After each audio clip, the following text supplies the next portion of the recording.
And the high touch part comes with relationships and opening up doors so that you can have a platform to present your thoughts and ideas. And so it gets complicated the later you wait. And my advice to Vice President Biden, I know his staff is watching right now, don't wait too late. Are they really? I feel flattered. Don't wait too late. Do not wait too late, because there's a sense of urgency, and what people want is someone who can win the nomination and carry No, the I think ticket. you're right about that.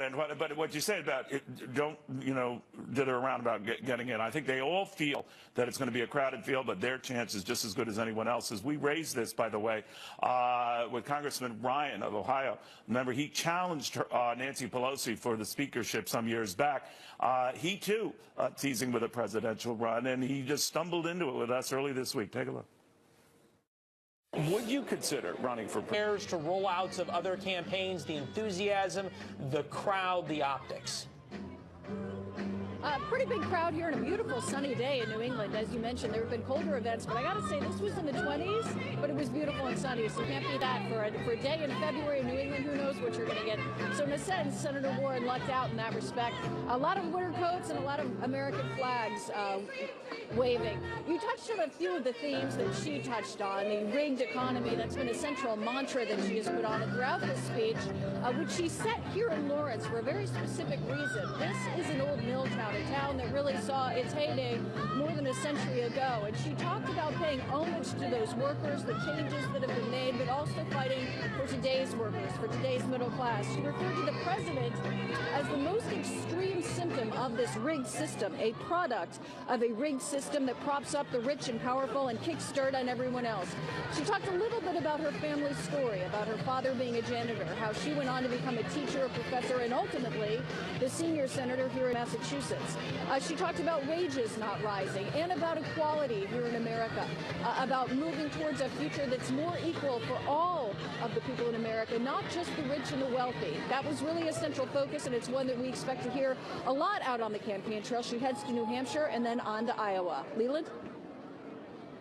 We are glad we could finally hear you for the end of that over the, I guess what would be the new campaign theme song, Respect by Aretha Franklin. We'll probably be hearing that at a number of Elizabeth Warren events. Molly Line in Massachusetts. We'll see her in New Hampshire on the campaign trail. I will be very glad to listen to that song over and over again. It puts me in a good mood. But we're glad you're in a good mood on a Saturday afternoon. No complaints about that. Yeah, indeed. All right. With that, the Trump campaign, just ahead of Elizabeth Warren's announcement, issued this statement from campaign manager Brad Parscale, saying in part, the American people will reject her dishonest campaign and socialist ideas like the Green New Deal. She talked about that in her speech, that will raise taxes. Elizabeth Warren talked about raising taxes, kill jobs, and crush America's middle class. That statement left out some of the president's feelings as it related specifically to Elizabeth Warren and his nickname for her, but we can imagine that's only coming here in the next couple of days and weeks if Elizabeth Warren rises in the polls and begins to take a front-runner seat. And so we want to get a temperature check now on how Senator Warren's announcement is being received. We've got two superstars here to weigh in, our political panel of Democratic strategists, Robin Byro and Jessica Ehrlich. Good evening, good afternoon to both of you. Robin, I want to go to you first. What do you make of the tone here? Was it aspirational, or was it enough is enough? Did she get the balance right between those two? You know, she was really coming from behind here. This speech put her over the edge, though. I really counted out her candidacy as of this past week, and wanted I always give seed money to any Democrat who just announces, but I wanted a refund on what I donated her. But she may be the ultimate comeback kid here. You saw the crowd was very enthusiastic. She hit on a lot of our points that Democrats have been voicing, and it was very well received. So I'm not counting her out just yet. And Jessica, what say you? There was a tremendous amount of energy. I think we heard that even, from the crowd. She had a lot of openers. Granted, they're all, big politicians from Massachusetts, but you had big Kennedy, and I think there was a tremendous amount of energy, and in her speech she spent a lot of time focusing on the issues that we're seeing across the board that are so important to voters and Americans, that is issues of social and economic justice. And I think that's really going to be part of the platform that all the Democrats that we've seen so far and are continuing to see even tomorrow announcing their candidacies are really hitting on. They're really reaching out to the average everyday American worker and voter. Robin, do you think that outside of the sort of liberal elite in Massachusetts there, this message is going to cut the mustard? I'm talking about the more sort of radical elements here. When we talk about things like climate change being a sort of core. Jillian, I I'm think most concerned. absolutely. Robin, why don't you go first? Okay, Jillian, I'm most concerned about that because a survey by Pew Research just showed that about 14% of Democrats right now feel disaffected, and 2/3 are lying somewhere in the middle right now. So I think the base needs to be convinced on this. Some of these policies, I would argue, are arguably too far to the left, and especially when you push some of the more democratic socialist agendas, I think that doesn't bode Progressive Dems like Warren doing to convince the base?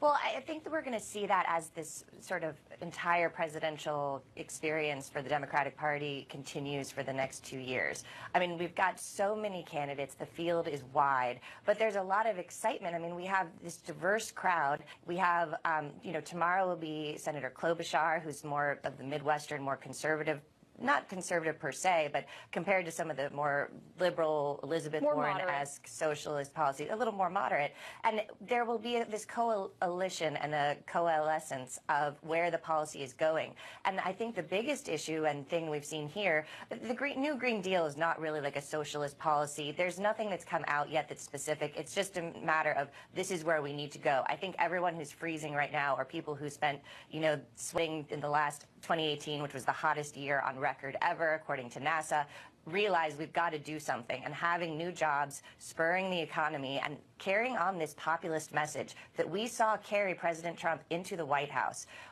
The Democratic Party lost that message. That was part of what happened in the 2016 election. We've seen every candidate who's announced so far, including Senator Warren, speak directly to the American worker, to the American voter, to working moms, to union members, to those people across the country. And All right, I think Jessica, whereas she's in Massachusetts, that's a broad We've got a hard message. break coming up. Sorry to interrupt you. We've got to leave it there. We'll get you guys both back to keep talking about this. Thanks for your perspective. Thanks for your time today. Thank you. Thank you. Coming up, we're just 6 days away from another possible government shutdown, but is... Hi, Jillian. Yeah, there are a lot of names, a lot of players, and the news just keeps coming. Governor Northam just sat down for his very first interview with the Washington Post since that racist yearbook photo came to light. In it, he said that he is not going to resign, something we have heard him say over the past couple of days. He says that he was shocked when that yearbook photo initially came to light, seeming to suggest that that is perhaps why he initially took credit for being in it, though he also reiterated his claims that he is not the person in that racist yearbook photo. He claims that he will spend the next 3 years of his term pursuing equity. The governor told the Washington Post, quote, there are ongoing inequities to access to things like education, health care, mortgages, capital, entrepreneurship. And so this has been a real, I think, an awakening for Virginia. It has really raised the level of awareness for racial issues in Virginia. And so we're ready to learn from our mistakes. Now, whether or not the rest of Virginia is open to that or going to be excited for that remains to be seen. But everyone we have spoken to has by and large said that they believe adamantly that Governor Northam needs to resign. Again, he is saying that he's not going to do that. Now, all of this as the Democratic Party of Virginia officially calls on the lieutenant governor to step down and resign. They say that they do not believe he can fulfill his duties, and they consider the allegations of sexual assault against him to be incredibly credible. In a statement, they said this, quote, while the lieutenant governor deserves due process in this matter, it is in the best interest of the Commonwealth that he goes through this process as a private citizen. 2 women have accused the lieutenant governor of 2 different sexual assaults. One says that he forced her to perform oral sex on him in a hotel room during the 2004 DNC convention. The other says she was raped by the now lieutenant governor in 2000 when they were both students at Duke University. A number of high-profile Democrats have come out and called on the lieutenant governor to resign after that second woman came forward. One Virginia delegate says if the lieutenant governor fails to step down by Monday, he will introduce articles of impeachment. Impeachment shall be for a high crime or misdemeanor. There's no question that violent sexual assault clearly qualifies as a high crime. We need to listen to the women. We do need to listen to all sides, and we need to let due process play out. You heard that second person there is State Senator Amanda Chase. She is a Republican. The Republicans we have spoken to today here in Virginia, they aren't calling on the lieutenant governor to resign just yet. Instead, they're saying that they believe an investigation needs to take place. Jillian? Tireless coverage of this scandal yesterday, well into the night, and today, Ellison, thank you. Pick up where Ellison left off on her great reporting with Larry Sabato, director of the University of Virginia, senator for politics. Larry, who would have thought that it would be the Republicans coming to the aid of a Democratic lieutenant governor under fire for accusations of sexual assault? Yeah, I don't know that they're really coming to his aid. I think they know that in all probability his days are numbered. They just perhaps didn't want to pile on. I think that's okay. But, you know, this is very serious. Well, you've got a number of top Democrats, who are running for president saying he needs to resign, and Republicans saying, wait a second, let's have some due process here and an investigation before we demand a guy's resignation when we know so little about the accusations against him. I mean, that's something. Yeah, that's true, although more is emerging about the stories that both women have told, and we're starting to hear some corroboration. But look, all 19 Democrats in the 40-seat state Senate have now called on Fairfax to resign. So everybody's lawyered up. That's the way we do things, and there will be, I assume, some kind of investigation. But I think it's going to be difficult, very difficult for Fairfax to survive, though last week we didn't think that Governor Northam could possibly survive, and there he is in the governor's mansion. Here he is, in the list of people who called for him to resign. About 14 or 15 hours, maybe 20 hours into the scandal was far more significant. Go ahead and take a look at the picture of people who called on Fairfax. This is Fairfax to resign. Do we have the ones calling on Northam to resign? I guess not. We're going to get that graphic here in a minute. But that was a who's who of everybody in Democratic politics. This, here it is. There it is. Those are the most notable. Sanders, Booker, Schumer, Warren, Pelosi calling on Northam to resign. That was last week. This is what he said, Larry, in his interview with the Washington Post just a couple of minutes ago. I overreacted talking about putting out that statement of apology on Friday night. If I had to do it over again, I would step back and take a deep breath.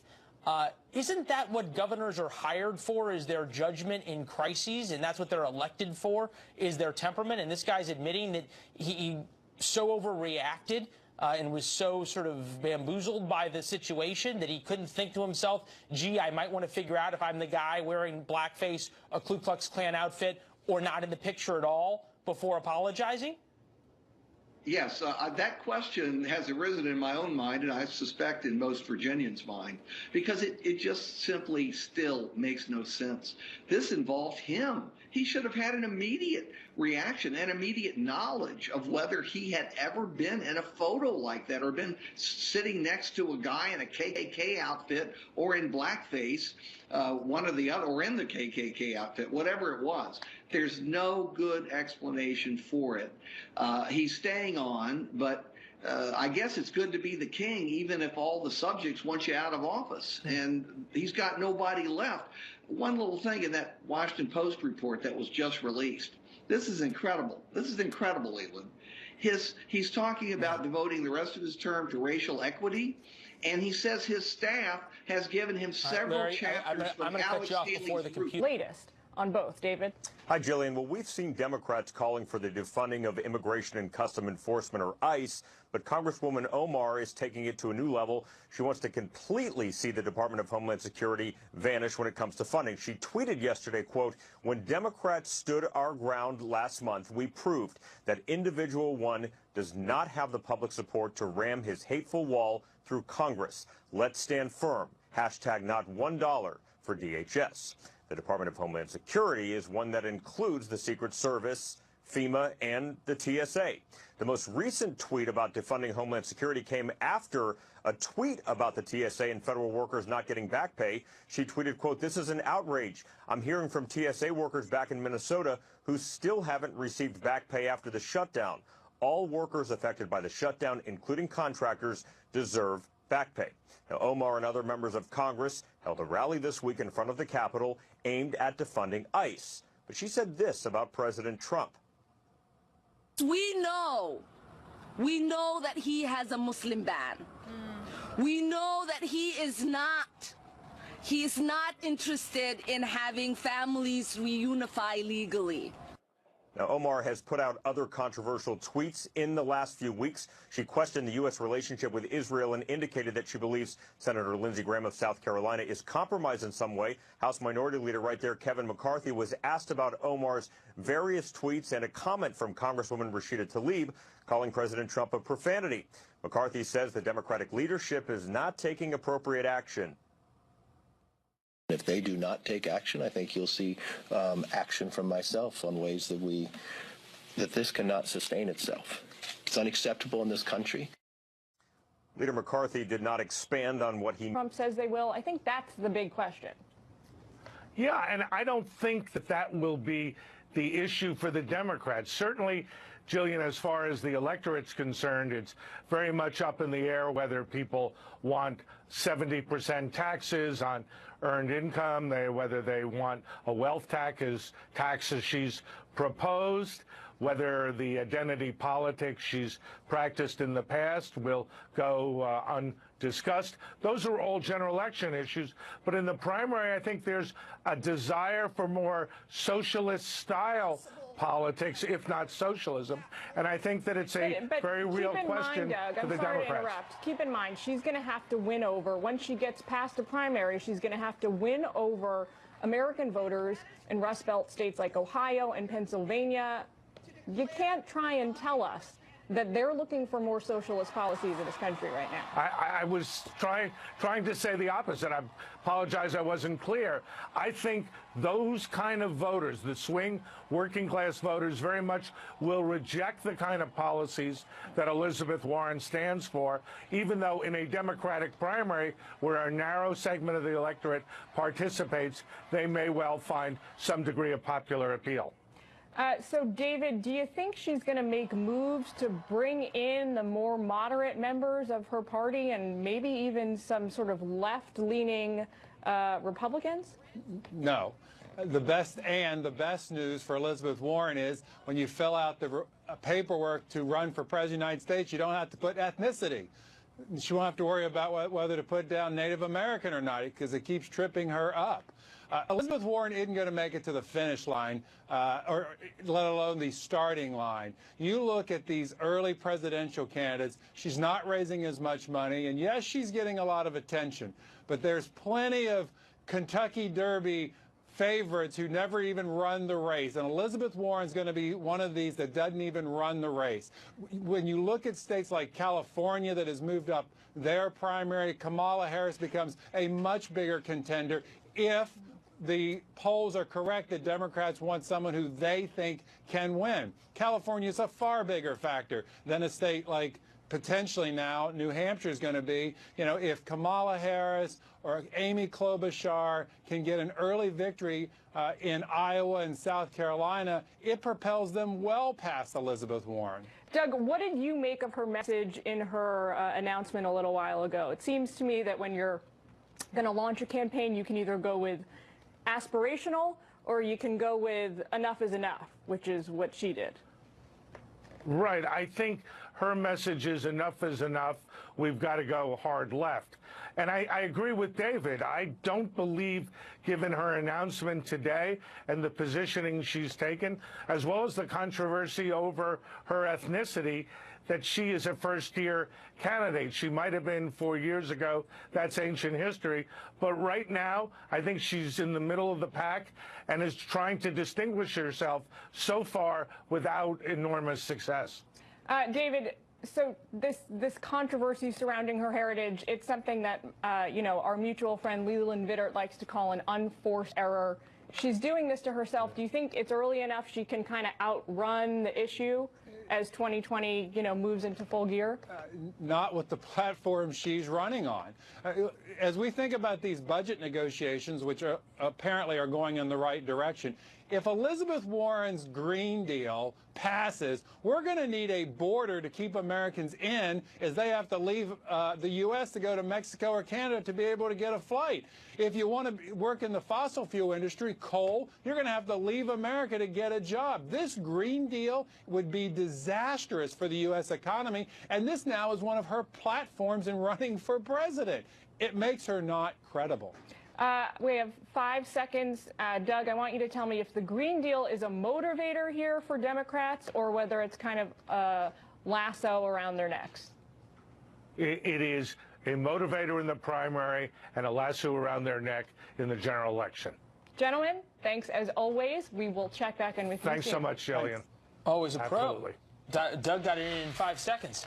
Mourners gathered last night for Milwaukee police officer killed in the line of duty. Matthew Rinner was shot while serving a search warrant early Wednesday morning. His life was honored during that service. That's who he was. This is a guy that spent his entire adult life, picked up a weapon, either took a post, went on a patrol, didn't matter. He was the guy that wanted to stand up against evil to protect us. That takes a special human being. Not everybody is that strong and has that kind of courage. All who mourn. He died at 30. Fox News Channel.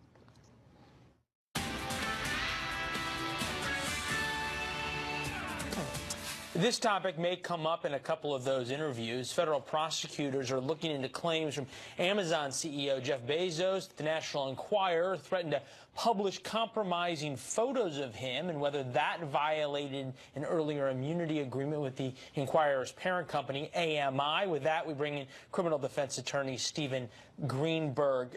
There's so many different issues to break down in this story. It's got everything. It's got sex, it's got money, it's got blackmail, it's got photos. At its end, though, it may have somebody going to jail here. Not a typical blackmail case or extortionate case, but taking the facts at face value of what we know American media sent, is there a chance that some of their employees could end up in jail? Absolutely. There's a good chance that they're going to end up in jail. This is classic extortion. We're going to publish these photos of you, what are some people would believe are compromising photos. We're going to publish these text messages unless you do something. The question on extortion is, if someone threatens you and says, you have to give me something of value,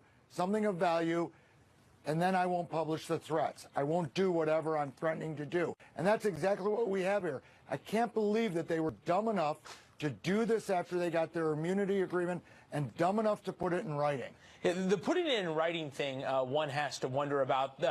AMI has also put in writing saying that they believe fervently, in their words, that they have acted lawfully throughout this whole process. Still unclear, though, how the National Enquirer got the pictures in the first place. And it brings up an interesting point, because Bezos has basically said, I'm willing to spend unlimited funds, of which he has a lot, to find out who it is. But he has not sued the Enquirer for breach of privacy. There's no Gawker-esque lawsuit in the way Hulk Hogan went after Gawker.